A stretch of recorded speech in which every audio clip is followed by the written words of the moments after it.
What is new, YouTube? It's Moose here, and today the Black Ops 3 esports reveal went on, and it was absolutely insane. I don't know how you guys could have missed it, but if you were busy and you missed it, I have some information here to kind of keep you guys up to date. So there was a ton of gameplay and just an absolute ton of stuff revealed. If you guys haven't seen any gameplay with the actual game, it's hard to explain the feeling of getting a kill or the sounds of the guns, stuff like that. That's something you'll have to look up on YouTube. Look up somebody's gameplay, like Drifter, T Martin, Pomage I know has gameplay. I'm sure there's a bunch more. First thing revealed at this Black Ops 3 esports reveal was Arena, which is the new league play. It sounds really cool. They didn't really go into it that much, but what Von did say, if you guys don't know, David Vonderhaar, the top dog at Treyarch, he was talking about it and he said it's very simple. They didn't want to make it too confusing. He said, I think there's 20 levels, and you win, you go up a level, you lose, you go down a level. That's kind of how it works. I know he said, like, if you lose twice in a row, you get demoted, and then you win in every 5 levels.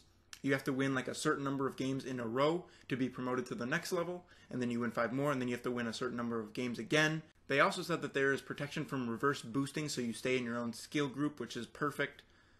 Also, if you quit out of games, there was some big penalty that I can't think of right now. I think you went down 2 levels or something crazy like that. And then at the top of these 20 levels, there is the Master Division. We didn't really get to see any of this, but this is what he was describing. The next really big thing is before the actual esports games or competitive games begin, there's this whole pre-game process. And it starts with protect and ban, and it goes through each player, one from one team, then one from another team, then back and forth, and each player can either choose to protect something or ban something. So if you really like a gun, say the M8A1 or whatever it's called in Black Ops 3, the burst rifle, you want to keep that for your team, you protect it. Then it can't be banned and it will be in that game.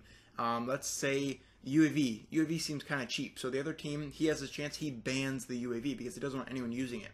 This happens before every single game, so if the first game you play hardpoint and someone does really good with some submachine gun, the next game you can then choose to ban it to kind of even up the teams a little bit, or try to make your team a little bit better by not letting them use that weapon that they're really good with. I think this can change the game an absolute ton, and it'll be really interesting to see who's good with what and who bans and who protects what in actual games, so that'll be a lot of fun to watch. Another thing that they talked about was the specialists, and that was kind of confusing for me at least. I haven't really looked into that too much. And once you reach that specialist, it's almost going to help your team out that much, especially in like search. You could almost win around on a specialist or on 2 specialists, stuff like that. So it really depends on when you use those specialists and how you use them. So that's also something that can vary greatly in different games, and it's really interesting to watch.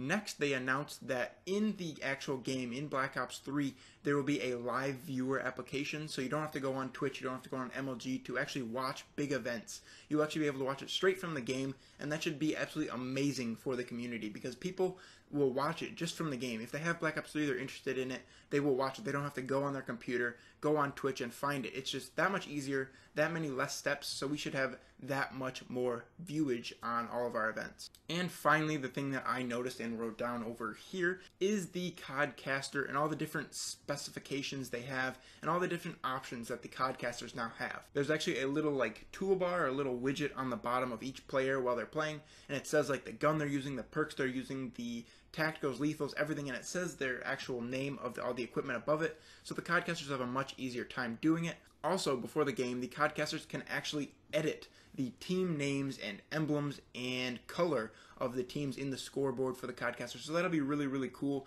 for, I mean, every competitive game, even in tournaments and stuff like that. Really adds a new step to CODcasters. So this is all the information that I learned from the Black Ops 3 esports review. It looks like a great game. Can't wait to actually play it. The beta actually comes out in I think a little under 2 weeks, or a little around 2 weeks, so keep on the lookout for that. I hope you guys enjoyed this video. If you did, please click that like button down below. It helps me out a ton. Sub if you guys have not already. Thank you guys so much for watching. I'll see you guys